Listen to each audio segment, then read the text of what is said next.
Dear Papa Dudut, ang pagkakaroon daw ng anak ang kukumpleto sa isang babae na kapag nagkaanak ka ay siguradong merong mag-aalaga sa iyo sa pagtanda mo.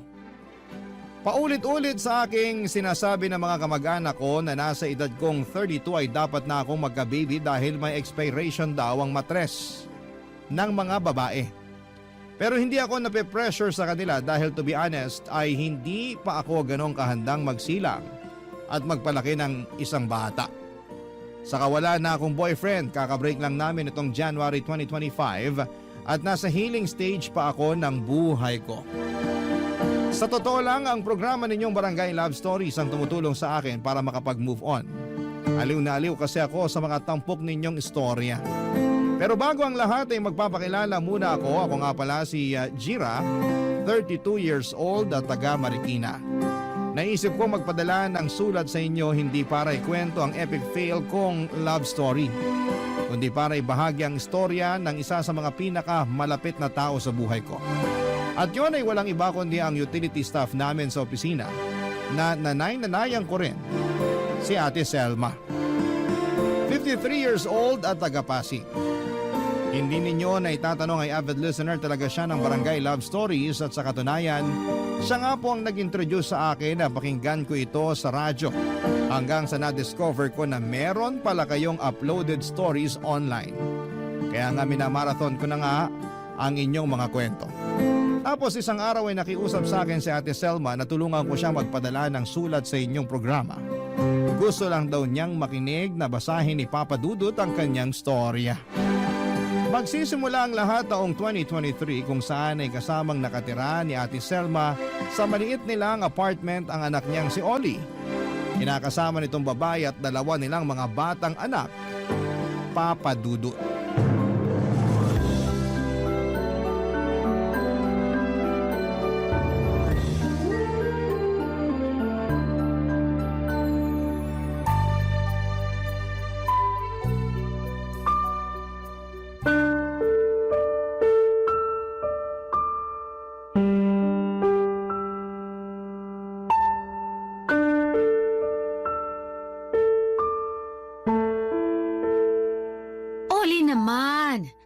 Bakit hindi mo nilalabas yung mga umog mong damit?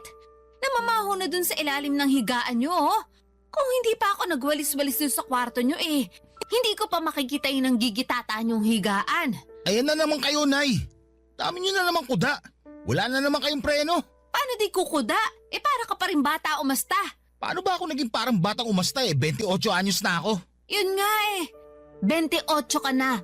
Pero daig mo pa yung mga anak mo kung kumilos. Huwag niyo nga ako ikumpara sa mga anak ko. Wala pang muwang sa mundo yung mga yon. Baka nakakalimutan yung 2 taon at 3 taon gulang pa lang sila. Hindi ko naman yung nakakalimutan. At hindi kita kinukumpara sa kanila. Hindi raw, pero kasasabi niyo lang na daig ko pa sila kumilos. Sige nga, kung di niyo ako kinukumpara sa kanila, anong ibig sabihin nung sinabi niyong yun? Kasi napakaburara mo. Naturingan ka pa namang mas may isip sa mga anak mo. Pero parang hindi ka naman kumikilos ng naaayon sa edad mo. Katulad na lang yung paglalabas ng mga namamaho niyong damit. Para sana na isabay ko na sa paglalaba ko. Tinatamad akong ayusin kaya sinipa ko na lang papunta sa ilalim ng higaan namin. Saka yung kinakasama ko naman naglilinis dyan. Kaso may pasok siya sa trabaho ngayong araw. Kaya nga ako na naglinis ng kwarto niyo. At yun, nakita ko yung mga umog niyong damit. Nananahimik yung mga maruruming damit namin dun tapos pinakikialaman nyo. Kasalanan nyo rin naman pala kung bakit kayo nangungunsimi ngayon. Sa'yo ko mas nangungunsimi kaysa sa mga damit nyong yun Ay, ewan ko ba naman sa yung lalaki ka? Bakit maghapon magdamag ka lang nakatunganga at nakatutok dyan sa cellphone mo? Ni hindi mo maasikasong pakainin at paliguan yung mga anak mo. Bested boy naman to Wala na ba kayong gagawin kundi sermonan ako? Nakakaya sa mga kapitbahay natin na nakakarinig sa talak nyo. Ikaw pa talaga may ganang manigaw dyan? Paano di ako sisigaw nakakaturete ng bunganga nyo? Saka sino ba may sabi sa inyo na pakialaman nyo yung mga maruming damit namin sa kwarto? Tapos pasok pa kayo ng pasok sa kwarto namin, sabay reklamo ng marumi, makalat at mabaho yung tinutulugan namin. Totoo naman na marumi, makalat at mabaho yung kwarto nyong yon. Napakaliit na nga lang pero hindi nyo pa malinisan. Mabuti pa sirain na lang natin yung kwarto nyong yan Total kurting na lang naman ang harang nyo. At bakit nyo naman gagawin yun? Para luminis at lumuwag-luwag naman tong pamamahay natin. Yun na nga lang yung meron kami ng kinakasama ko tapos gusto nyo pang alisin. O bakit? Ako naman nagbabayad ng inuupahan nating to, di ba? Kaya may karapatan akong gawin kung anong gusto kong gawin sa bahay na to. Kung makapagsalita kayo, akala nyo hindi kami nag-aambag dito ah. Sagot na nga namin na kinakasama ko yung pagkain natin. Sagot nyo nga. Pero kung kailan nyo lang maalala makapagbigay. Tapos pag wala na tayong maisaing dyan nagwawala ka. Ikaw pa talaga may gana magalit sa amin ang kinakasama mo. Hindi ka naman nagtatrabaho. Mahirap din kayo maging taong bahay at mag-alaga ng mga anak. Taong bahay ka lang pero lagi mo namang pinababayaan ang mga anak mo. Ako nag-aasikaso sa kanila bago ako pumasok sa trabaho. Ako'y nagluluto na makakain nyo. Nauuna pa nga akong gumising sa iyong damukol ka. At kahit pag-uwi ko rito, wala kang ibang bukang bibig kundi nanay. Tanda-tanda mo na pero wala ka pa rin muwang sa mundo. Papadudot taga-Samar talaga ang pamilya ni Ate Selma. Bale, lumuwas lamang siya noon dito para magtrabaho at makitira sa kamag-anak nilang taga-Cainta, Rizal. Kaya lang taon 2018 daw ay sumunod sa kanya ang anak niyang si Oli. Hiyang-hiya sila noon sa kamag-anak nila kasi ang sabi ay magbabakasyon lamang si Oli pero hindi na bumalik pa sa probinsya nila. Yun pala ay may pinagtataguan nitong nakaaway niya doon kaya ayaw na nitong umuwi pa sa Samar. Kaya para may magawa naman ang anak niya ay pinaghanap niya ito ng trabaho kaso'y bigla naman daw itong nakabuntis at nagkaanak. Kinuwento ni Ate Selma na bunsong anak niya si Oli. Meron pa raw itong kuya na naiwan sa Samar na may sarili na ring pamilya. 28 years old na noon si Oli pero astang teenager pa rin siya. Yun ang dahilan kung bakit napilitan silang umalis sa kamag-anak nilang taga-Cainta, Rizal. Nahihiya na si Ate Selma tuwing nagdadala doon ng gulo si Oli, lalo na kapag lasing. Wala kasi itong kontrol sa sarili, maingay at basagulero. Sobrang pasaway at sakit ng ulo sa paghahanap nila ng mura pero disenteng malilipatan ay napadpad sa Pasig kung saan ay nangupahan sila doon. Papadudot.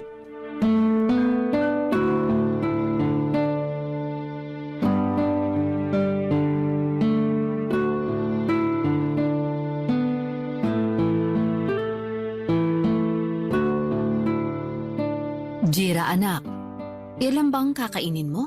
Ay, opo. Mabubusog ka ba dyan? Puro dahon-dahon lang yan ah. Meron naman pong halong chicken kaya po mabubusog po ako rito. Ang alam ko pagkain lang yan ng mga nagpapapayat. Sa tingin ko ayos naman ang katawan mo. Hindi mataba, hindi rin mapayat. Opo, pero gusto ko lang din po magbawas ng kinakain. Alam niyo, sa gabi nga po nagtutubig na lang ako eh. Santisima ka naman bata ka. Bakit tubig lang? Hindi ka ba nagugutom? Ay, hindi po. Pero nung una po medyo nagugutom po talaga ako. Hindi naman ako tutol kung gusto mo magbawas ng kinakain. Pero wag mo pa rin pabayaan ang sarili mo. Damihan mo pa rin yung pagkain mo lalo sa tanghali para hindi ka ginugutom sa gabi. Kasi sabi mo hindi ka na kumakain noon, tubig na lang. Sa kaunti niyang pagkain mo kung ako ikaw. Baka hapon pa lang kumakalam na tong tiyan ko. Hindi ko kakayanin yan. Nasasanay na naman po ako eh. Tsaka mas maganda po ang pakiramdam ko kapag hindi ako kumakain ng marami sa gabi. Tsaka wala rin naman po akong ginagawa pag uwi ko sa amin. Nakikipaglaro na lang po ako sa mga pusa namin tapos ayun, natutulog na. Pero sige po, tatandaan ko po yung sinabi nyo. Yaan nyo bukas, dadagdagan ko tong lunch ko. Ayoko lang magkasakit ka at mangayayat ng todo. Naku, hindi po mangyayari yun. Sige, naniniwala ako. Maiba po pala tayo. Kumusta na po pala yung anak niyong si Oli? May nahanap na po ba siyang trabaho? Tako, wala pa nga eh. 2 buwan na siya nakatambay lang sa inuupahan namin at nagpapalaki ng ano niya. Awang-awa na nga ako sa mga apo ko. Ang dudungis pagdating ko galing trabaho. Nauuna pa po ba kayong umuwi sa kinakasama niya? Oo, madalas kasi overtime sila doon sa pabrikang pinagtatrabahuhan niya. Grabe rin kasi ang trabaho nila doon. Minsan nga madaling araw na umuwi kapag may mga kailangan tapusing i-deliver kinabukasan eh. Kaya nga awang-awa rin ako sa kinakasama ng anak ko. Tapos hindi pa siya makapagpahinga pag uwi sa bahay. Gawa na, alagain pa yung mga anak nila at aasikasuhin pa niya si Oli. Hindi na po talaga nag-mature yung anak niyong yun, ano? Ay oo, siya na nga yung walang trabaho, siya pa yung malakas kumain at gumamit ng kuryente sa bahay. Kami ng kinakasama niya nagkakandakuba na sa paghahanap buhay tapos siya. Ay ewan, Ano nga po ba ulit yung dahilan kung bakit siya natanggal dun sa dati niyang trabaho? Katamaran at nahuling natutulog ng amo di sa oras ng trabaho. Tapos laging absent. Dahilan may sakit daw, pero nagsasakit-sakitan lang naman para hindi makapasok. Hindi niyo po ba siya kinausap noon o kaya tinanong baka naman po meron siyang hindi nakasundo sa pinagtatrabahuhan niya? Kinausap ko syempre, pero wala eh. Tamad lang talaga. At nagsabi na ayaw na raw niyang pumasok kasi nakakapagod daw yung trabaho nila. Naiintindihan ko naman na nakakapagod dahil pahinante siya.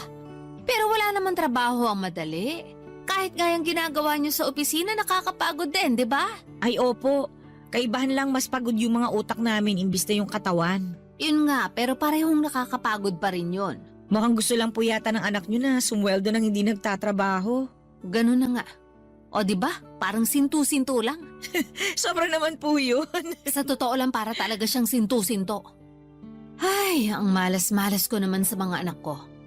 Yung panganay ko kapag may kailangan sa akin din ang hihingi. Siyempre hindi ko naman mahindian dahil naaawa rin ako sa mga apo ko. Pero kapag meron sila hindi naman nila ako maalala. Tapos tong bunso kong si Oli, noknoka ng sakit sa ulo. Mabuti sana kumusmus na bata, baka maintindihan ko. Pero 28 anyos na, daig pa yung mga anak niya kung kumilos. Ay, alam mo kung tutuusin, mas nakakapagpahinga pa ako rito sa trabaho ko kaysa kapag nasa bahay ako. Papadudot awang-awa ako kay Ate Selma sa tuwing napapakwento siya ng mga pangungonsumi niya kay Oli. Kahit na wala pa akong anak ay alam ko na masakit sa kanya bilang isang ina na bastusin ang sarili niyang anak. Hindi ko rin mapigilang magalit sa anak niyang yon dahil sa pagiging bastos, palasagot at pabuhat. Mabuti sana kung lumpo siya o baldado na hindi na makakapagtrabaho. Baka sakaling maawa pa ako sa kanya pero hindi eh. Kompleto pa ang mga paa at kamay niya at malalakas din ang kanyang katawan. Naisip ko nga na kung magkakaroon ako ng anak katulad ni Oli, ay baka bata pa lang ay binigti ko na ng patiwarik. Alam ko na medyo violente yon pero napakawalang hiya naman kasi ng anak na yon ni Ate Selma. Aminado rin naman siya na medyo na-spoil niya si Oli noong bata pa ito. Tapos wala rin daw itong kinamulatang ama. Bagay na lagi nitong sinisisi at sinusumbat sa kanya. Kaya hindi raw buo ang pagkatao nito. Barangay Love Stories. Barangay Love Stories. Papadudot isa si Ate Selma sa pinakamabait na tao na nakilala ko.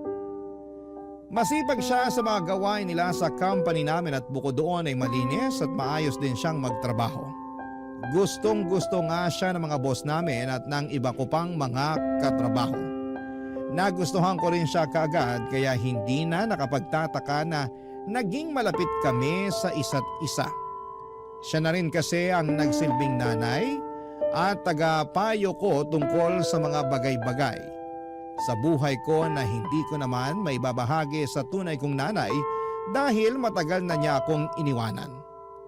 Buhay pa naman siya pero sumama lamang siya sa ibang lalaki, papadudot. Kaya nga bukod sa pakikinig ng Barangay Love Stories ay naging avid listener na rin ako ng buhay ni Ate Selma. At palaging ang bida sa mga kwento niya ang anak niyang si Oli na sala sa init, sala sa lamig ang ugali. Siyempre bilang nanay ay madalas niya itong pagsabihan ng mga bagay na dapat at hindi niya dapat na gawin. Kaya lang ay mabilis raw itong mairita lalo na kapag nagbubunganga na siya. Isang araw ay may nagawa raw sa kanya si Oli na hindi niya lubos akalain na magagawa nito sa kanya, papadudot.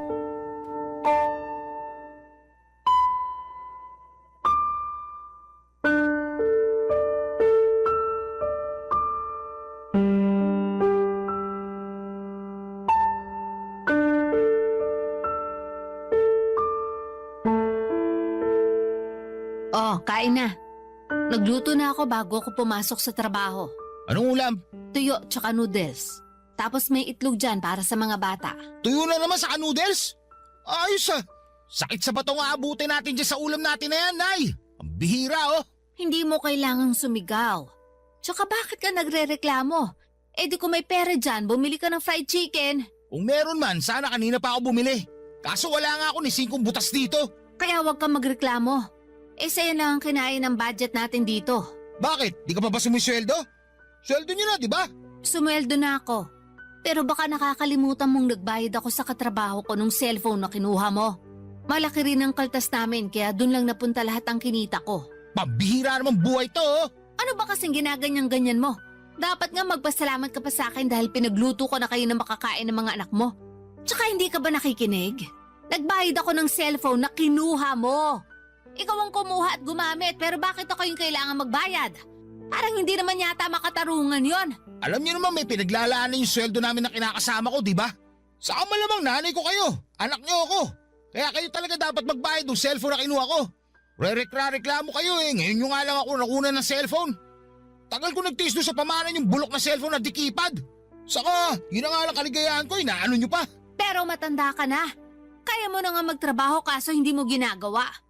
O sana kung pare-pareho tayong kumikita rito, di nakakabili ka ng sarili mong gamit at masarap na ulam dyan. Tsaka wag mo akong masumbat-sumbatan. Na kesyo hindi kita maibili ng magandang cellphone nung araw. Dahil alam mo ang hirap ng pamilya natin, lalo na nung nasa summer pa lang tayo. Alam ko naman yun. Hindi nyo na kailangan pamukha sa akin.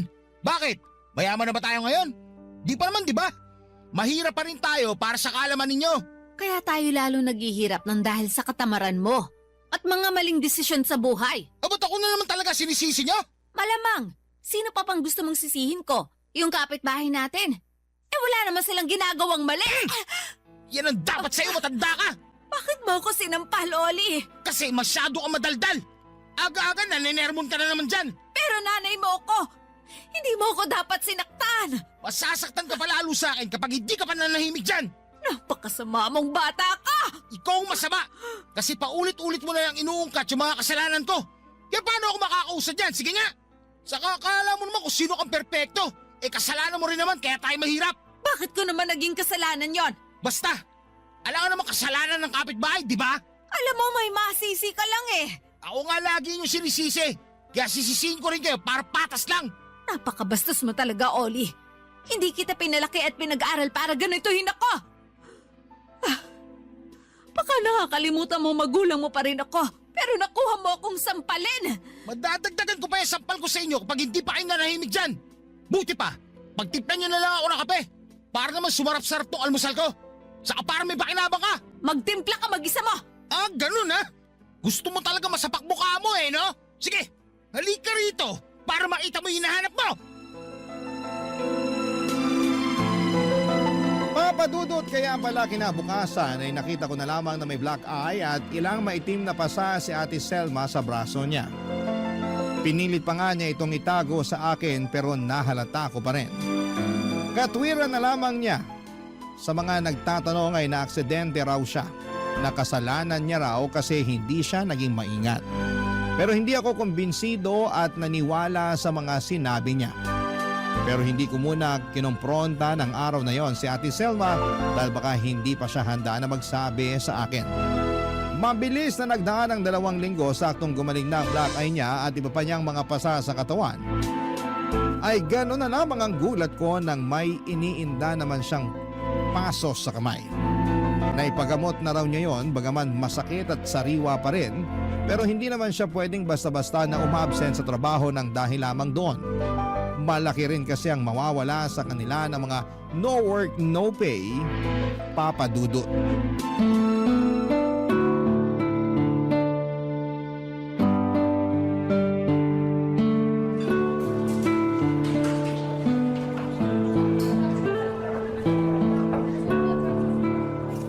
Ikaw talaga nilibre mo pa ako ng hapunan? Baka naman nakabawas pa ako sa budget mo ha? Ay, hindi naman po. Sweldo rin naman tsaka gusto ko po talaga kayong ilibre. Sabi nyo, sweldo rin naman ngayon yung kinakasama ng anak nyo. At narinig nyo na plano nilang kumain sa labas ng mga anak nila. Oo, sigurado ako na pag-uwi nila matutulog na lang ang mga yon kasi busog na. Kaya nga po mas mabuti na kumain na rin kayo para busog na kayo pag uwi nyo sa bahay nyo. Salamat talaga. Lalo na dito sa mga in-order mo sa akin. Ang dami-dami. Baka hindi ko pa nga maubos yung iba. pwede nyo naman pong i-take out kung hindi nyo mauubos. Pero sana kumain pa rin kayo ng marami. Nag-aalala po kasi ako sa inyo eh. Ha? Bakit naman? Kasi parang nangangayayat na kayo. Napaisip tuloy ako kung nakakakain ba kayo ng maayos sa bahay nyo. Ay, oo naman. Pero konti lang din kasi ako kumain kapag nasa bahay. Dahil madalas hindi naman ako tinitirhan ng kanin at ulam ng anak ko. Katwiran niya sila naman daw ng kinakasama niyang bumili nun, kaya bakit daw ako makikikain? Ang kakapal naman nila. Sila na nga po yung nakikitira sa inuupahan nyo, di ba? Baka nakakalimutan nila na kayo yung nagbabayad ng renta nyo. Malamang nakalimutan na nga nila. Pero mabait naman sa akin yung kinakasama ng anak ko. Pinagtatabi ako nun ng pagkain kapag nauunang umuwi sa akin. Kaya lang minsan, nagsasabi na wala na raw natira kasi inubusan na ako ng anak ko. Ewan ko dun, ang lakas kumain tapos wala namang trabaho. Partida, napakatamad pang kumilos sa bahay niyan. Magsabi nga po kayo ng totoo. Yung mga pasa nyo tsaka black eye. Tapos yung paso nyo sa kamay, gagawin ba yan ng anak nyo? Ha? Bakit mo naman natanong? Kasi alam naman po natin na magagalitin yung anak nyong yun. Tapos, lagi pa kayo nagtatalo kaya naisip ko baka lang naman nagagawa rin niya kayong saktan. Kaya sabihin nyo, pinipisikal po ba kayo ni Oli? Ano kasi? Huwag po kayong matakot na Selma. Gusto ko lang naman pong malaman eh. Wala naman po akong gagawin sa anak nyo. Pero syempre, bilang anak-anakan nyo na rin eh, hindi ko lang mapipigilang mag-alala. Alam ko naman yon. Kaya pasensya ka na sa akin kung nagsinungaling ako. Siguro gusto ko lang din na pagtakpan yung anak ko kahit na nagawa niya akong saktan. Ibig sabihin, kagagawan nga ni Oli yung mga pasa at black eye at yung paso nyo sa kamay? Yung mga pasa at black eye, oo. Pero tong paso, hindi naman siya yung may gawa. Ano lang, binuhat lang niya at tinagilid yung mesa namin habang nagtitimpla ako ng kape. Kasi nagalit siya sa akin dahil hindi ko siya nabigyan ng pera pang yosi. Kasalanan niya pa rin kung bakit kayo may paso sa kamay. Hindi naman niya yung sinasadya. Anong hindi sinasadya? Alam niya nagtitimpla kayo ng kape tapos aanuhin niya yung mesa? Malamang matatapunan kamay niyo ng mainit na tubig. Grabe sobrang sama naman ng anak niyong yan. Nakakagigil na Selma Tinulungan din naman niya akong gamutin yung kamay ko. Tsaka alam ko gagalin din tong paso ko. Hindi po ba kayo galit sa kanya? Kasi siya pa talaga yung may gana magwala porque hindi niyo lang nabigyan ng pangyosi? Hindi. Kung may pera lang naman ako, bibigyan ko siya. Para hindi na umabot sa ganon. Ay, ibang klase po talaga kayo. Kung sa akin ginawa yan, kahit na anak ko pa yan, ako, palalayasin ko siya sa pamamahay ko. Madaling sabihin, mahirap gawin. Nasasabi mo lang yan kasi hindi mo pa nararanasan maging isang nanay na katulad ko. Tsaka kahit naman ganun si Oli, anak ko pa rin naman yun. Sa akin pa rin siya nang galing ng kuya niya kaya mahal na mahal ko sila.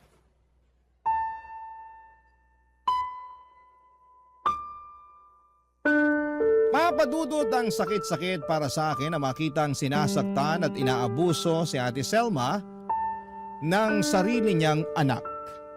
Hindi kasi ganon ang tamang trato sa mga magulang. At ewan ko ba naman kung saan nakuha ni Oli ang kakapalan ng pagmumukha niya at lakas ng loob para pagbuhatan ng kamay ang nanay niyang nagtataguyod sa kanila ng pamilya niya. At walang hinangad kundi ang mapabuti sila. Sa kabilang banda ay napaisip din ako sa mga punto ng sinabi ni Ate Selma tungkol sa pagmamahal niya sa kanyang mga anak.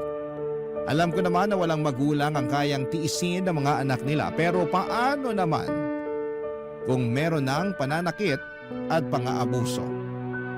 Napatanong tuloy ako sa aking sarili kung hanggang saan naabot ang pagiging magulang kung kulang na lang ay patayin ka na.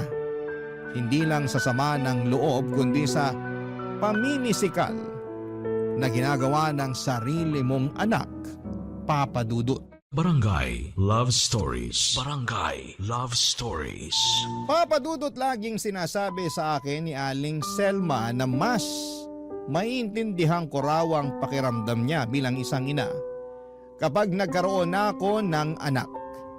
At some point, sang-ayon naman ako doon dahil naniniwala ako na hindi natin lubusang maunawaan ang pinagdaraanan ng isang tao hanggat hindi tayo ang nakakaranas ng mga karanasan niya. Pero kung mabugbog lang naman ako ng anak na iluluwal ko na palalakihin at aalagaan ay mabuti pang wag na lamang akong magkaanak. Kontra rin ako sa paulit-ulit na pagpapatawad ni Aling Selma kay Oli, lalo na hindi naman ito kinikitaan ng pagbabago. Tingin ko'y lumalala pa nga ang pagiging masama ng ugali nito habang tumatagal. Isang araw ay hindi nakapasok sa opisina si Ate Selma tapos ay naulit pa yon kinabukasan kaya naman nag-worry na ako sa kanya. Ang sabi lang ng mga kasamahan niya ay meron daw siyang sakit. Doon ako lalong nag-alala at nag-decide na puntahan siya sa inuupahan nila sa Pasig para sana bisitahin at dalhan ang kaunting prutas at gamot. Sakto half day lang kami noon kaya marami pa akong oras para hanapin at ipagtanong-tanong yung tinitirhan nila sa barangay na minsang nabanggit niya sa akin noon. Hindi nga nagtagal, Papa Dudut ay nakarating ako sa inuupahan nila Ate Selma bandang 3:00 ng hapon.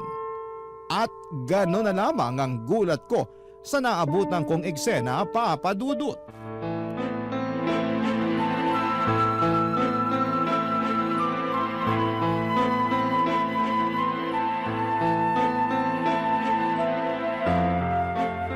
Ang kapal talaga ng mukha mo, matanda ka eh, no? Oli! Bitiwan mo ako! Hindi kita bibitawan hanggat hindi mo sinusoli sa cellphone na binigay mo! Wala na yon! Binenta ko na yon! Sino may sabi sa'yo na ibenta mo? Ginagamit ko yun! Bobo ka ba? Hindi naman sa'yo yon! Sa akin yun dahil ako nagbabayad doon! Tsaka kailangan ko ng pera! Kasi magbabayad na tayo nitong inuupahan natin! Wala akong pakialam! Sana nanguta ka sa iba o di kaya binenta mo yung kidney mo para magkapera ka! Dapat talaga siya tinatanggalan ng buhok sa anit eh! Sinira mo araw ko, lintik ka! Bitiwan mo ako, anak. Parang aawa mo na. Hindi ka nga naawa sa akin eh! Alam mo naman na yun lang ang libangan ko! Ibibili na lang kita ng bagong cellphone pag nakaluwag-luwag ako. Sana naman maintindihan mo lalo ngayong may sakit na ako. Kaya hindi rin ako nakakapasok sa Nay, Selma! trabaho. Wala akong pakialam! nandiyan po ba Basta kayo? ibalik mo sa akin yung cellphone ko! Jira, Hoy, Oli! Bitiwan mo yung nanay mo! Sino tong hayop na to? Hoy, pakilamera! Ba't mo lang pangalan ko ha? iwan mo ako, Obvious naman Oli. na ikaw yung anak na Ano, laging awa kinukwento mo sa akin na, ng nanay mo sa nasasaktan trabaho ako. namin dahil sa sama ng ugali yan. mo! Para ka talagang tanga na eh! Tuko mo talaga ako'y kwento dito sa intermitidang to! Sarap talaga paputokin ng uso mo eh! Hoy, Oli! Huwag mo na sasaktan si Nay Selma, ha? Ang lakas ng loob mong awatin ako! Nanay ko naman to! Kaya gagawin ko kung anong gusto kong gawin sa kanya! Huwag kang makailam dito! Ah, ganon! Hayop ka! Bakit mo ako sinuntok? Ano? Matapang ka, di ba? Tumayo ka dyan at magsuntukan tayo! Ipakita mo kung sino ka! Total kinakaya-kaya mo lang naman din yung nanay mo eh! Nay! Sino ba yung babae na yan? Bakit ang lakas manuntok? Santissima, tumigil na nga kayo. Namumuro na po kasi tong anak nyo na Selma eh! Nanay niya kayo pero kung saktan niya kayo, ganun na lang! O ano? Tumayo ka dyan! Gusto mo pala ng away ha? Halika! Patitikimin ulit kita ng kamao ko! Tapos tatadyakan ko pa yung mukha mo para magtanda ka at matuto ka rumispeto sa nanay mo! Iyoko na! Sakit mo manuntok! Madudurog pa ako sa'yo! Aba di mabuti alam mo? Jira, anak, kumalma ka lang. Huwag mo nang patulan si Oli. Hindi na yan nalaban. Halata nga po eh. Pag-sorry ka kay Jira ngayon din, Oli. Bakit ako ba kailangan mag-sorry sa babaeng yan? Eh siya kayo nanuntok! Tinatanong mo pa talaga? Nakakahiya ka kasi naabutan kanyang sinasabunutan ako. Gawain ba yun ng matinong anak, ha? Hala, sige, mag-sorry ka. Kung hindi ka ba naman talaga si Raulo, Buisit naman oh! Bakit kasi kailangan ko ba mag-sorry? gawin mo na lang. Hala, Nay Selma, parang malala na po yung ubo nyo ah. Ayos na po ba kayo? Ayos lang ako, huwag kang mag-alala sa akin. Ay, pasensya ka na kung naabutan mo pa kaming ganito kagulo sa bahay, ha? Sa totoo lang, hiyang-hiya na ako sa iyo. Ang gulo-gulo ng pamilya namin. Papadudot, alam ko na delikado ang ginawa ko noong pumagit na ako at umawat sa matinding away ng mag-ina. Pero hindi ko na naisip ang kaligtasan ko dahil nanaig sa akin ang silakbo ng damdamin at matinding galit nang makita kong aktwal na sinasaktan ni Oli ang nanay niya. Galit na galit ako noon na parang gusto ko siyang balatan ng buhay. Nakita ko naman ang reaksyon ng mukha ni Oli na nagulat sa mga nangyari. Naguluhan at natakot siya dahil sa akin. Kung hindi ninyo na itatanong ay black belter ako sa taekwondo noong high school at nag-aral ako ng self-defense noong kolehiyo. Kaya kahit papaano ay may kaalaman naman akong depensahan ang sarili ko. Bonus na rin na nasuntok ko si Oli para makaganti man lang kahit papaano sa mga ginawa niya sa nanay niya. Plano ko pa nga sanang ipabarangay ang ulupong na yon, kundi lang kami inawat ni Ate Selma. Doon ko nalaman na sobrang lala na pala ng lagnat niya. Kaya nag-focus na lamang kami ni Oli sa pagdadala sa nanay niya sa pinakamalapit na ospital. Na-confine ng 2 araw at 1 gabi sa ospital si Ate Selma.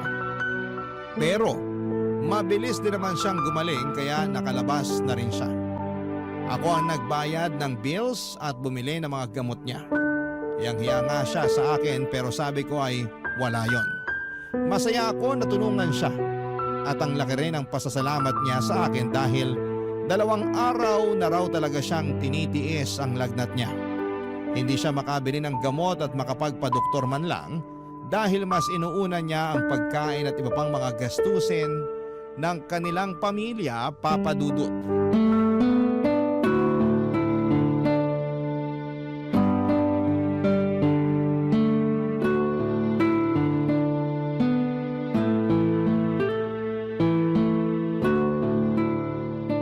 Salamat talaga, anak.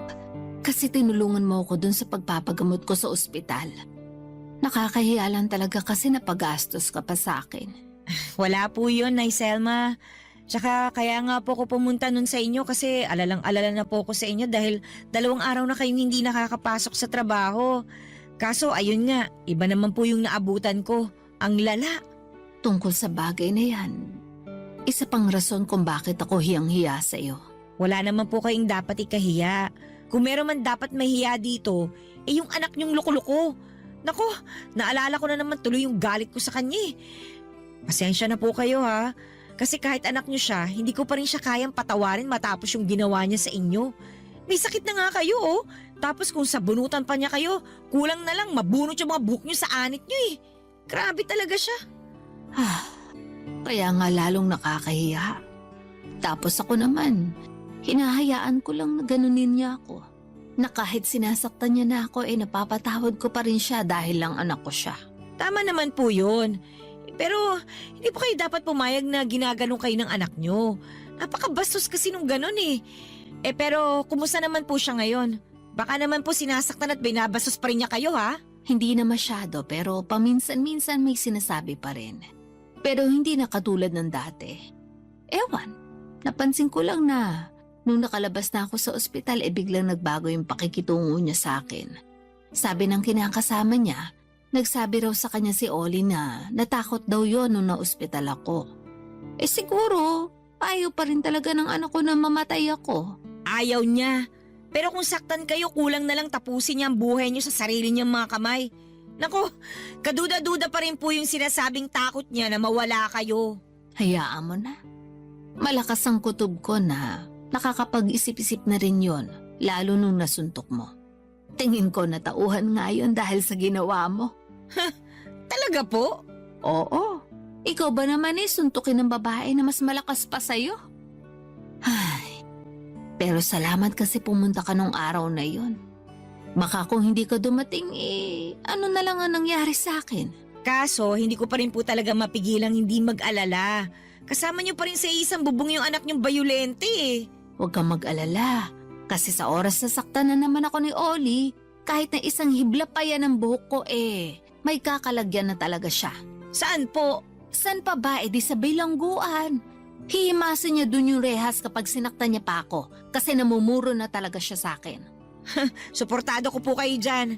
Pero sana, Nay Celia, hindi na niya kayo saktan. Sana tuluyan na magbago si Oli. Kaya nga, ang gusto ko lang naman, maging responsable siyang ama sa mga anak niya. Kahit hindi niya na ako masyadong isipin dahil kaya ko pa naman buhayin ang sarili ko. Nakakapagtrabaho pa ako, nakakabili ng pagkain ko. Paulit-ulit ko ang sinasabi sa kanya na magsikap siya para sa pamilya niya dahil lumalaki ang mga anak niya. Kahit yun lang muna, kung hindi niya pa talaga maaalis ang pagiging palasagot niya sa akin, masayang-masaya na ako. Salamat, Jira. Kasi pinaintindi mo sa akin na ayos lang magkaroon ng hangganan sa pagmamahal sa mga anak. Lalo na kapag sinasaktan na nila tayo at inaabuso. Na hindi sa lahat ng oras dapat natin silang patawarin. Kasi parang kinukonsinti lang natin yung maling gawain nila. Kaya malalakas ang loob na umulit-ulit eh. Hindi na nagbago. Totoo po yan. Tsaka, masaya po ako kasi na-realize nyo na po yun. Siyempre, nag-alala lang ako sa inyo dahil mahalaga kayo sa akin eh. Pero hindi ko naman po hiniling na masira ang pamilya nyo. Kasi alam ko namang mahal na mahal nyo pa rin yung mga anak nyo. Ang gusto ko lang naman po magbago sila. Lalo na po yung si Oli. Hindi lang para sa pamilya niya, kundi dapat para din po sa inyo. Sana lang din po matutuhan niyang irespeto kayo bilang ina niya na nagluwal sa kanya at nagpalaki sa kanya dito sa mundo.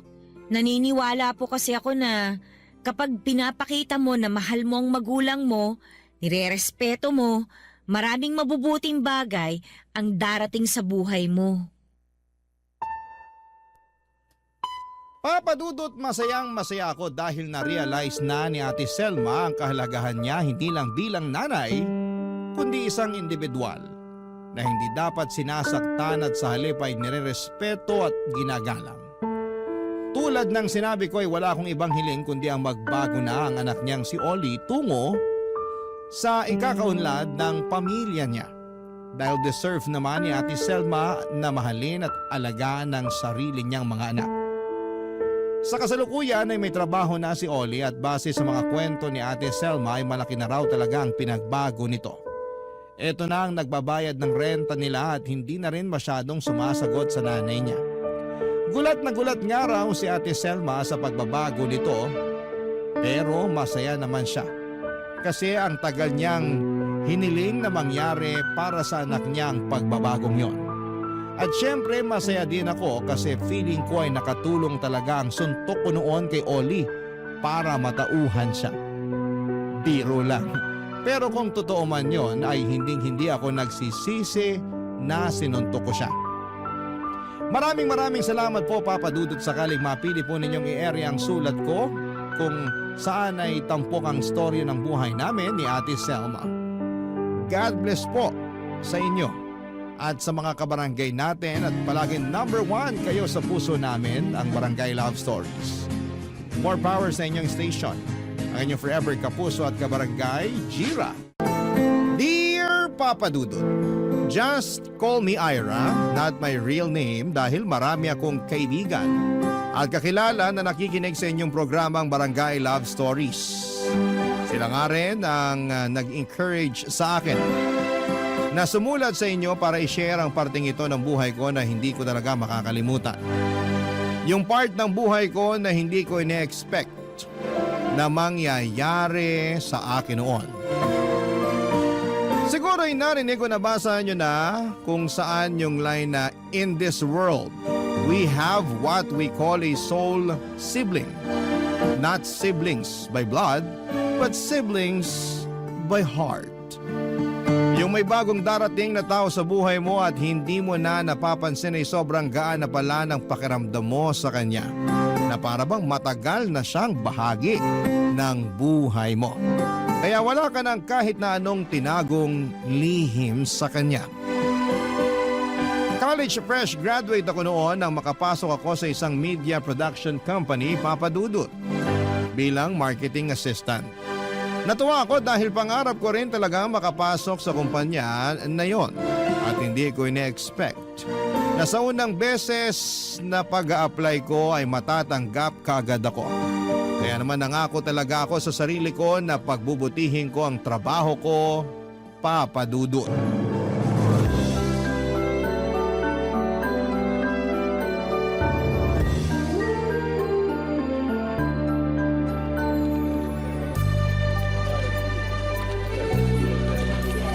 Buti na lang maaga ako nakarating dito sa office.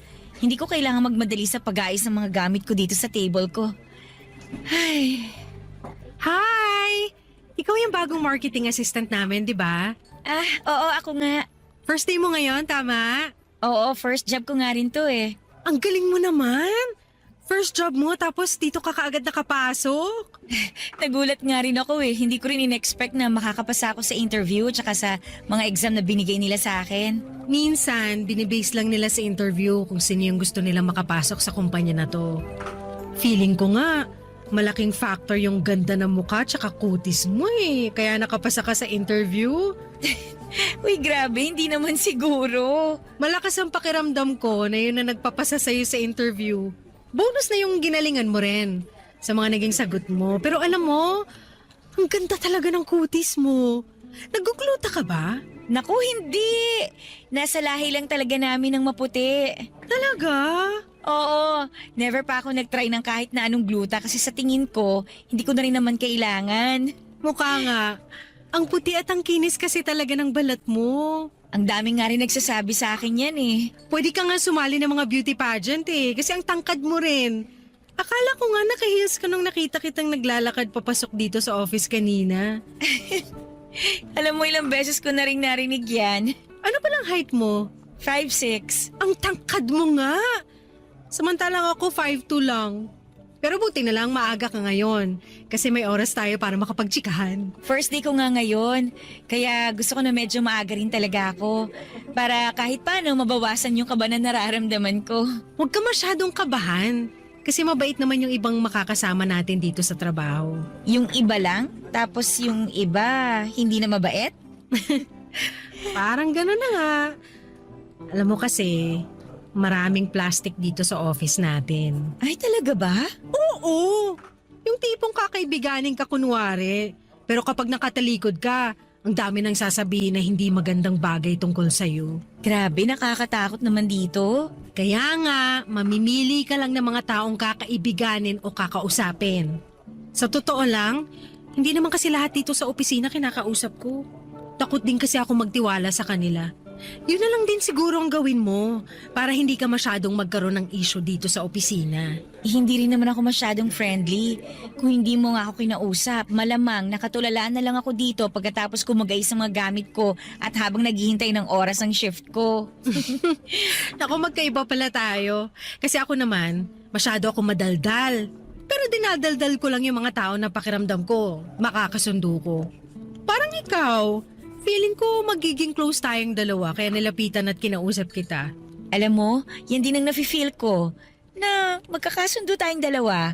Eh, pero teka, ano nga palang name mo? Via! Ah, okay. Ako naman si Ira. Nice to meet you, Via. Papadudot hindi naman sa pagyayabang o kung ano paman. Masasabi ko na maganda talaga ako at malakas ang datingan ko. Filipina kasi ang mommy ko at Spanish naman ang daddy ko kaya natural talaga ang pagiging maputi na kulay ng balat ko. May katangkaran din ako kaya may ilang beses akong sumali sa mga beauty pageants sa school namin. At madalas akong nananalo ng iba't ibang mga awards. Nang lapitan din ako noon ni Via ay magaan ang loob ko sa kanya.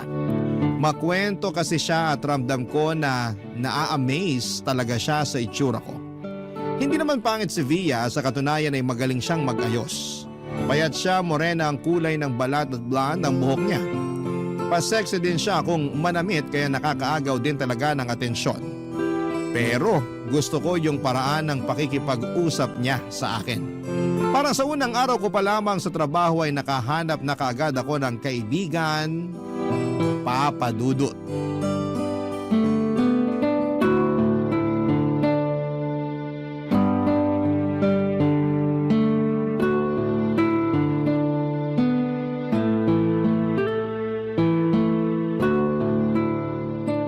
Sis! Bakit nandito ka pa sa office? Ay, may kailangan pa kasi akong tapusin na trabaho eh. Eh di ba tapos na rin ang shift mo? Oo, pero nag-overtime ako kasi kailangan na talagang tapusin tong ginagawa ko ngayon. Nauna ka na ngang pumasok sa akin dito sa opisina kaninang umaga tapos mauuna pa pala akong umuwi sa'yo. Ay, ganun talaga. Natambakan ako ng trabaho eh. Upo muna ako dito sa katabing upuan mo. Hindi rin naman ako nagmamadaling umuwi. Sige lang, okay lang. Para naman hindi ako masyadong mainip dito sa kailangan kong tapusing trabaho. Patingin nga ako ng ginagawa mo dyan sa laptop mo. Eto oh. PowerPoint presentation pala yan para sa meeting natin next week. Bakit pinapatapos na kagad yan sa'yo? Hindi ko rin alam, sis eh. Basta sabi ng marketing specialist natin kanina, kailangan daw makita niyang tapos na to bukas ng umaga. Masyado talaga nagmamagaling yung marketing specialist natin. Palibhasa, gusto niyang mapansin siya ng manager natin para ma-promote siya kagad. Tapos tinatambak niya sa atin yung mga trabaho para mas bumango sa management ang pangalan niya. Ganun na nga. Tsaka alam mo ba, hindi lang yung promotion ang habol niya. Ano ibig mo sabihin? May pinopormahan kasi yun sa HR. Hindi siya pinapansin. Kasi nga, ilang taon na siyang marketing specialist dito sa opisina.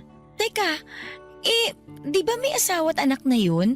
Nakita ko kasi sa Facebook niya nung nakaraan lang na nag-celebrate sila ng misis niya ng anniversary. Oo, may asawa at anak na nga yun. Oh, bakit pinopormahan niya pa yung HR kung pamilyado na pala siya?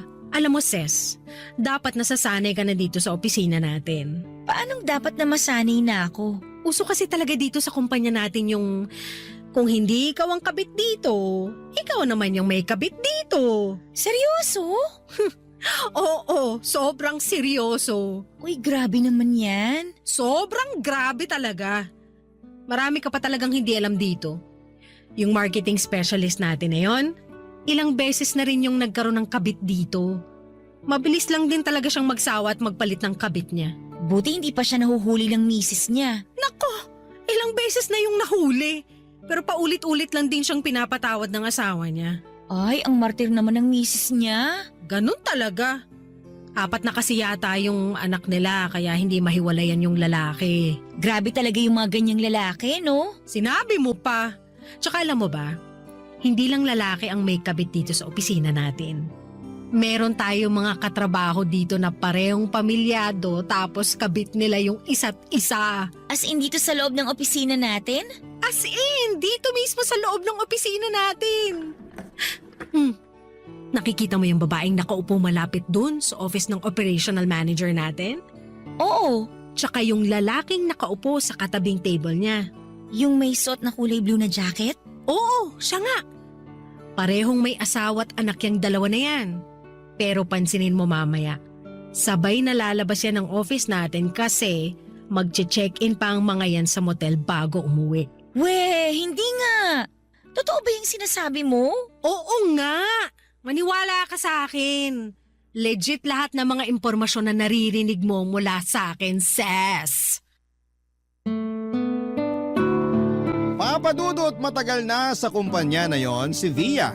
Sa katunayan, halos lahat sa opisina ay kilala na niya. Sa kanya ko rin nakilala yung ibang mga kasamahan namin sa trabaho. Siguro ay dahil likas sa kanya yung pagiging madaldal at friendly, kaya marami rin talaga siyang kaklose. Nakakatuwa lang kasi siya talaga yung palaging lumalapit sa akin. Pinaparamdam niya na dapat maging komportable ako sa trabaho namin. Kahit may mga araw na nakakapagod talaga yung ginagawa namin. Palagi ring nagyayaya si Via na lumabas kami pagkatapos ng trabaho. Paraan daw yon para matanggal ang stress namin sa ginagawa namin. Magkaedad lamang kami ni Via pero masasabi ko na malaki ang pagkakaiba ng ugali naming dalawa. Adventurous at party girl kasi siya samantalang ako ay may pagka-introvert. Kaya malaki ang naging impact niya sa akin at sa pagbabago ko. Nakakatuwa lang kasi para akong biglang nagkaroon ng kapatid sa presensya ni Via, Papa Dudut. Barangay Love Stories. Barangay Love Stories. Papa Dudut, nag-iisang anak nga lang pala ako na mga magulang ko at kagaya ng nabanggit ko kanina, ay may pagka-introvert din ako. Kaya naman masaya talaga ako noon nang dumating si Via sa buhay ko. Kasi nga para akong biglang nagkaroon ng kapatid. Tapos ang dami ko pang natutunan na iba't ibang bagay sa kanya. Dahil nga magkaiba kami ng personality. Madalas kaming magkasama talaga sa opisina at kapag walang pasok ay madalas din kaming magka-chat. Si Via yung tipo ng tao na hindi nauubusan ng kwento. Palagi siyang may bagong topic o chismis na madalas ay tungkol sa mga kaopisina namin. Madalas din na tungkol sa mga katrabaho namin ang pinag-uusapan namin. Tungkol sa mga tao sa opisina na may bawal na relasyon. sa ibang kasamahan namin na masama ang ugali. Sa kanya ko rin nalaman yung tungkol sa katrabaho naming may body odor na tapos mabaho pa ang hininga. At kung ano-ano pang bagay na masasabi kong hindi maganda tungkol sa kanila. Doon ko rin tuloy mas nakilala ang mga kasamahan ko sa trabaho ng dahil kay Via. At nang tumagal-tagal na rin ako sa kumpanya ay nag-decide ako na mag-apply sa mas mataas na posisyon. Doon ko mas nakilala si Trina na kasabay ko sa pag-a-apply, Papa Dudut.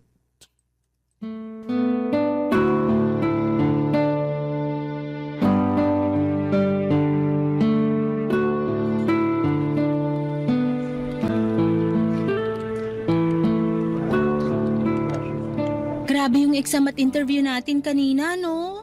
Ay nako, sinabi mo pa, Trina. Grabe talaga yung kaba ko. Pakiramdam ko lalabas na yung puso ko mula sa dibdib ko eh.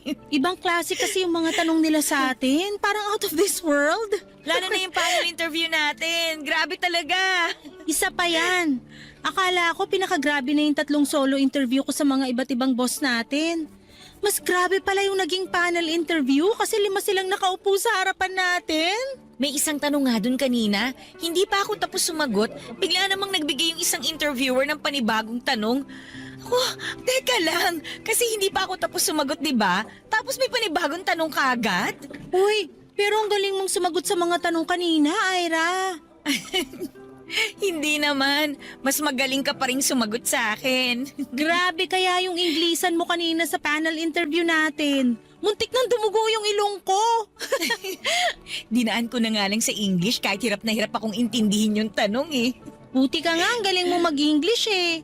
Samantalang ako nababarok-barok na yung English grammar ko kanina dahil sa kaba. Basta ang importante, na ibigay mo yung sagot na gusto mong ibigay sa mga nag-i-interview sa atin kanina. Sana nga naintindihan nila yung mga sagot ko. Naintindihan ko naman yung mga naging sagot mo kanina. Kaya sigurado ako na naintindihan din nila yon. Nandun talaga yung thought sa mga sinabi mo. Sana nga talaga. Pero kung ikaw naman yung ma-promote sa ating dalawa, ayos lang kasi alam ko deserve mo yun. Ano ka ba, Trina? Pareho nating deserve yung promotion na yon. Kaya ayos lang kung sino man sa ating dalawa yung ma-promote. Tama ka dyan sa sinabi mo. Kahit sino sa ating dalawa ang ma-promote, magiging masaya ako. Magtitimpla muna ako ng kape ha kasi may 10-minute break time pa naman tayo. Ikaw ba, gusto mo rin ng kape? Mamaya na ako magkakape kasi hindi pa rin nawawala yung kaba dito sa dibdib ko eh. Sige, balikan na lang kita mamaya dito. Alis muna ako. Sige.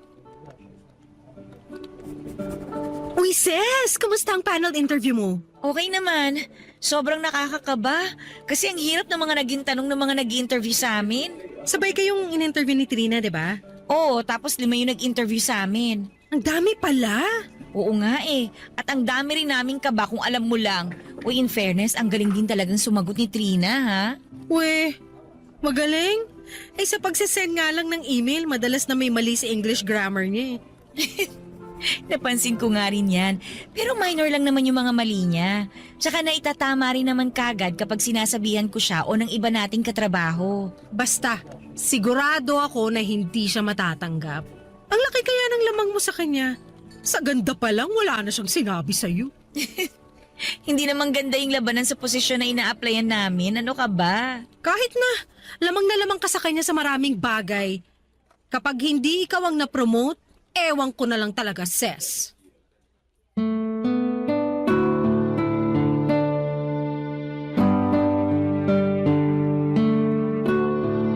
Papadudot mahigit 1 taon na ako sa kumpanya nang mag-decide ako mag-apply sa mas mataas na posisyon. Wala naman akong nakikitang masama dahil alam ko naman na qualified at deserve kong ma-promote. Ayun nga lang ay medyo malakas yung nakalaban ko sa posisyon na ina-applyan ko noon, si Trina. Lamang siya sa akin ng 1 taon sa kumpanya kaya doon pa lamang ay ramdam ko na baka hindi na ako ma-promote. Bukod pa doon kahit na hindi kagandahan, si Trina ay malakas ang dating ng itsura niya. Alam ko naman na hindi yon ang basihan para ma-promote. Napansin ko lang kasi na mas mabilis na napopromote sa opisina ang mga babae lalo na kapag maganda ito. Kaya nga naglakas loob ako na mag-apply kasi hindi ko pa naman alam noon na mag-a-apply din si Trina. Bukod sa pagiging malakas ang dating, masasabi ko na matalino rin si Trina at mabait. Isa kasi siya sa mga nag-train sa akin noong bago pa lamang ako sa kumpanya. Medyo mahina lang siya sa English grammar pero natututunan naman niyang itama. At hindi rin ako makapaniwala sa mga sinasabi ni Via na negative tungkol sa kanya. Mas malala pa yung mga sinasabi niya kapag magka-chat kami dahil halos siraan niya na rin sa akin si Trina. Pero dahil wala namang pinapakitang hindi maganda si Trina sa akin at gusto ko lang na maging professional sa trabaho ay sinasakyan ko na lamang kung ano man ang sinasabi ni Via tungkol sa kanya. Papa Dudut.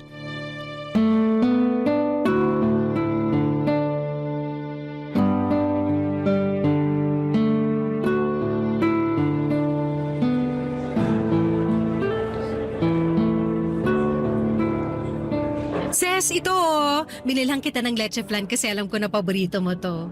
Uy, thank you! You're welcome. Nag-iisa na nga lang yan dun sa bilihan ng pagkain.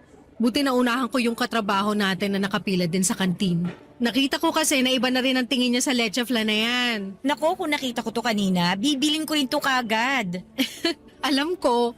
May baon na kasi akong pagkain kaya hindi na ako pumila para tumingin o bumili pa doon. Uy, thank you ulit dito ha.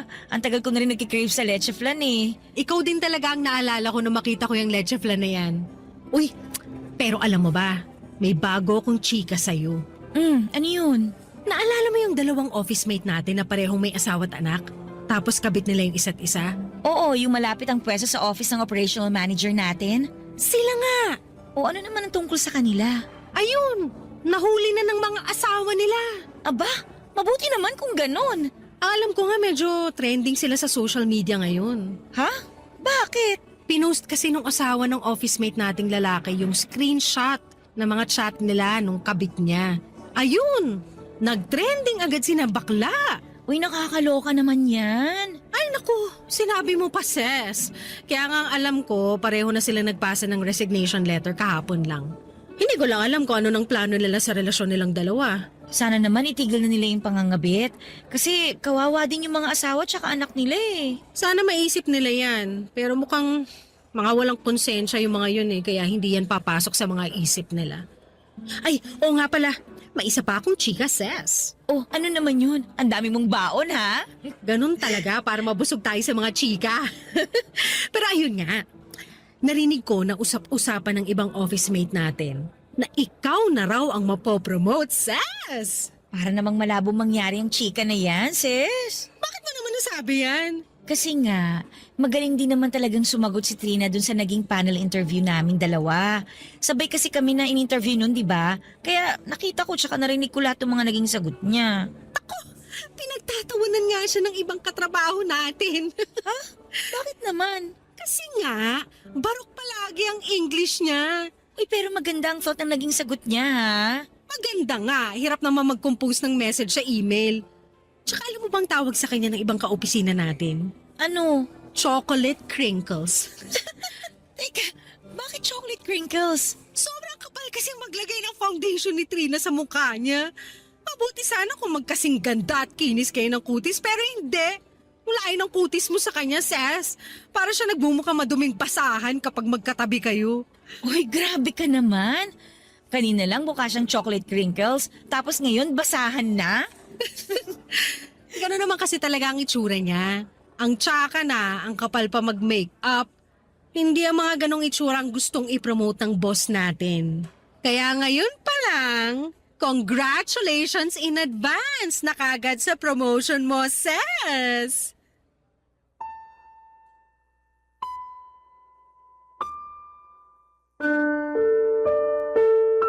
Sa totoo lang, papadudot ng mga panahon na yon ay medyo natotoksika na ako sa mga sinasabi ni Via tungkol kay Trina at sa iba pa naming mga katrabaho. Para kasing kapag magkasama kami o magka-chat ay wala na siyang ibang sinasabi kung hindi puro negative tungkol sa kanila, lalo na kay Trina. May 2 linggo pa noon bago namin malaman kung sino sa aming dalawa ang mapopromote.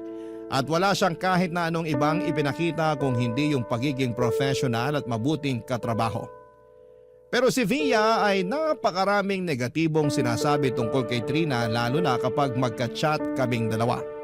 Iniisip ko na lamang noon na pinapalakas niya lamang ang loob ko kaya niya sinasabi ang mga negative na bagay tungkol kay Trina. Siyempre kaibigan niya ako kaya ako ang gusto niyang ma-promote at hindi niya raw kasi talaga feel ang ugali ni Trina. Masyado raw mapagmataas kaya never silang naging close na dalawa kahit mas matagal na silang magkakilala. At sigurado din naman daw si Via na ako talaga ang mapopromote kaya sa akin ang suporta niya. Bagay na lalong nagbigay ng dahilan sa akin para mas ma-appreciate ko ang friendship naming dalawa, Papa Dudut. Barangay Love Stories. Barangay Love Stories. Papadudot habang papalapit ang announcement kung sino sa amin ni Trina ang mapopromote, ay mas lalo akong kinakabahan. Kasi first job ko yon at first time ko rin na magta-try na mag-apply sa mas mataas na posisyon. Alam ko naman sa sarili ko na deserve ko ang promotion na yon pero deserve din yon ni Trina. Kumbaga alam ko na may lamang siya sa akin pero may lamang din naman ako sa kanya. Medyo pinanghihinaan na nga ako ng loob noon kung hindi ko lang madalas na nakakausap si Via. Siya yung palaging nagsasabi na mas malaki ang chance ko na ma-promote kesa kay Trina. Dahil mas masipag daw ako sa trabaho, mas matalino at mas gusto ako ng mga boss namin. Dahil sa mga sinasabi ni Via ay mas tumaas ang kumpiyansa ko na ako talaga ang mas deserve na ma-promote. Na ako talaga ang mapopromote sa aming dalawa ni Trina. Bagay na hindi rin nangyari sa huli dahil hindi ako ang na-promote, Papa Dudut.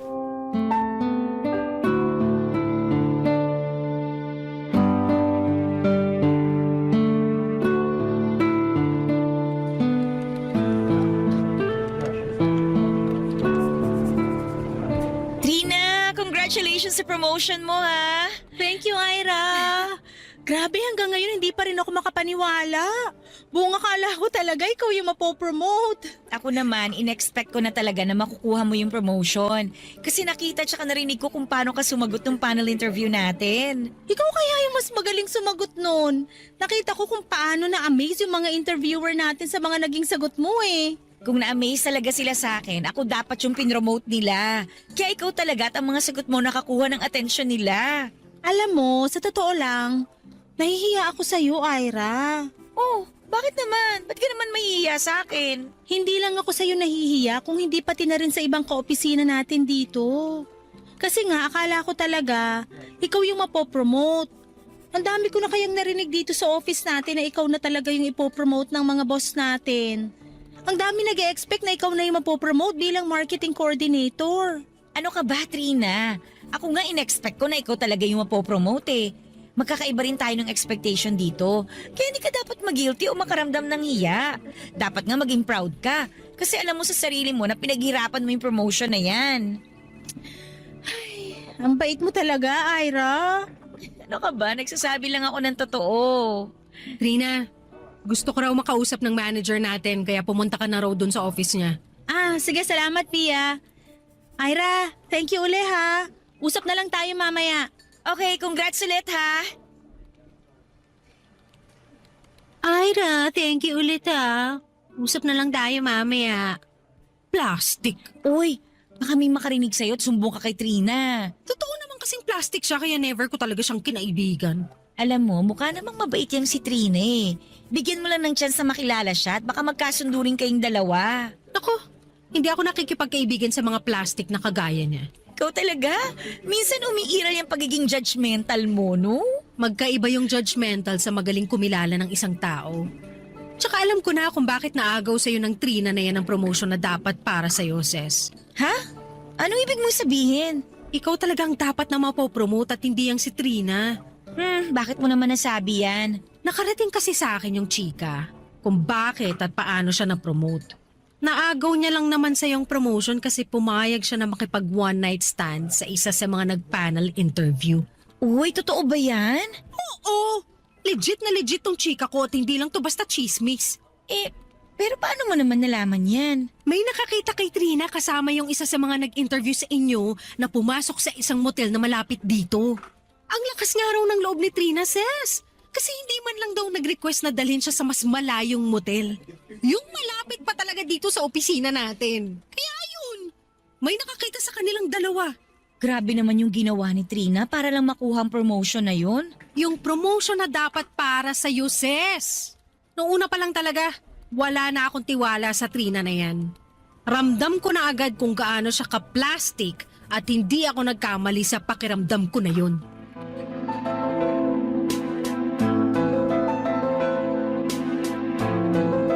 Papadudot aminin ko na hindi naging madali para sa akin ang tanggapin na hindi ako ang na-promote noon. Siguro kasi naging confident na rin ako sa sarili ko. Naniwala ako na mas deserve ko ang promotion na yon. Marami na rin kasi sa opisina namin ang nag-e-expect at nagsasabi sa akin na ako ang mapopromote. Na sigurado raw silang makukuha ko ang posisyon na ina-applyan ko.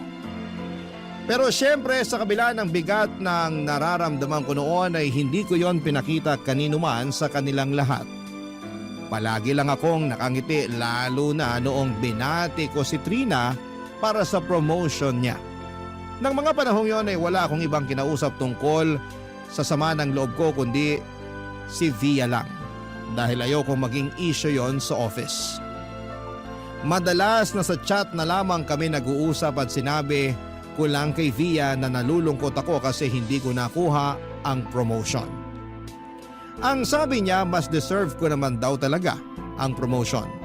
Kaya lang daw na-promote si Trina kasi pumayag ito na makipag-chuchu at makipagrelasyon sa isang boss namin at mag-check-in sa isang motel. Nagulat ako sa sinabi ni Via pero confirm daw ang impormasyon na yon mula sa ibang katrabaho namin. At may ilang lalaki pa raw na katrabaho namin ang nakarelasyon noon ni Trina para lamang makuha ang posisyon na yon. Nang dahil doon, kung ano-ano na rin ang nasabi ko ng mga oras na yon. Mga negatibong bagay tungkol kay Trina na hindi naman talaga siya maganda, makapal siyang mag-makeup, baduy siyang manamit, barok siyang mag-English at kung ano-ano pang hindi magagandang bagay na tungkol sa kanya. Pati nga mga ibang katrabaho ko ay sinabihan ko rin ng kung ano-ano. At sinabing ganon talaga ang buhay. Bagay na sinang-ayunan ni Via ang lahat ng mga sinabi ko sa pag-uusap namin sa Messenger ng oras na yon. Natatawa pa nga ako kasi ang sabi niya ay hindi pwedeng lumabas ang mga pinag-usapan namin sa Messenger na yon.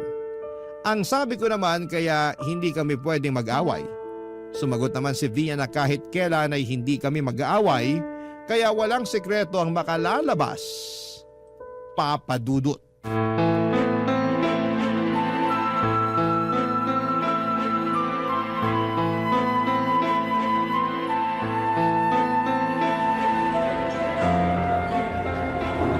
Saan kaya kumain ng lunch si Via? Wala na naman kasi siya dito sa kantin eh. Ay, buti na lang may baon akong pagkain ngayon kaya hindi ko na kailangan bumili. Makapwesto na nga dito sa lamesa at nagugutom na rin ako. Hoy, Ira! Nandito ka lang pala sa kantin? Kanina pa kita hinahanap. Ang kapal din ang mukha mo para tawagin akong boba, no? Ha? Teka, anong sinasabi mo, Trina? Wow! Kunwari ka pang walang alam ngayon. Pwede ba? Hinaan mo nga yung boses mo. Hindi mo kailangan magtaas ng boses dito sa loob ng kantin. Magtataas ako ng boses kung kailan at saan ko gusto. Pwede bang pag-usapan natin ng maayos to? Sabihin mo kung ano bang dahilan at galit na galit ka sa akin. Tigil-tigilan mo nga yung kaplastikan mo at nasusuka ako ngayon dito sa harapan mo. Hindi kita pinaplastic. Trina, wala talaga akong alam sa mga sinasabi mo ngayon. Talaga? Wala kang alam? Pagkatapos mong sabihin na mahina ang ulo ko, na makapal ako mag-makeup, na baduy akong manamit, na pangit ako at kung ano-ano pa, sasabihin mo na wala kang alam? Hindi ka lang naman pala plastic. Napakasinungaling mo pa, Ira! Kanino mo naman yan? Eh di ngayon umamin ka rin. Hindi ko naman talaga sinabi yung mga yun eh. Sigurado ka bang hindi mo sinabi yung mga yon? Oo nga. Kahit ipakita ko pa sa'yo yung mga screenshot ng mga chat mo kung saan mo ako nilait-lait? Screenshot? Oo, kung saan nabasa ko lahat ng mga panlalait mo sa akin at sa iba pa nating kaopisina. Grabe, sobrang plastic mo! Kunwari ka pa na mabait ka kapag magkausap tayo pero dinudurog mo na pala ako kapag ibang tao na ang kausap mo? Trina, nandito ka lang pala sa kantin. Kausap mo pala si Ira? Oh, sakto! Nandito na si Via! Sobrang perfect timing! Baka gusto mong itanong sa kanya kung paano ko nabasa yung mga screenshot ng chat mo, Ira! Via, ano bang sinasabi ni Trina na nilalait ko raw siya? Ano yung mga screenshot na nabasa niya? Bakit? Totoo naman, di ba? Totoong alin? Yung mga sinabi mo tungkol sa kanya. Nabadoy siyang manamit, pangit siya mag-makeup, tapos palaging barok ang English grammar niya. Huwag mong idedena yan! Kasi lahat yon nabasa ko sa mga screenshot na sinend sa akin ni Via! Bakit sinend mo kay Trina yung screenshot ng usapan natin sa messenger? Para malaman niya na pinaplastic mo lang siya. Ay wow! Ako pa talaga yung pumaplastic sa kanya? Oo, kasi ikaw naman talaga yung nanlalait kay Trina sa tuwing magka-chat tayong dalawa. Saka pwede ba, Ira? Itigil mo na yung bait-baitang effect mo kasi alam na ng mga kaopisina natin kung gaano ka ka-plastic. Ibig sabihin may iba pang nakabasa ng screenshot ng mga chat ko? Marami nang nakabasa, Ira.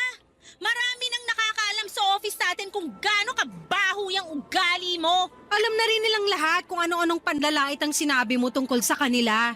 Grabe ka, Via! Hindi ako makapaniwala na magagawa mo to sa akin. Ikaw pa na tinuring ko na parang tunay ko ng kapatid. Huwag ka nang magdrama dyan, Ira.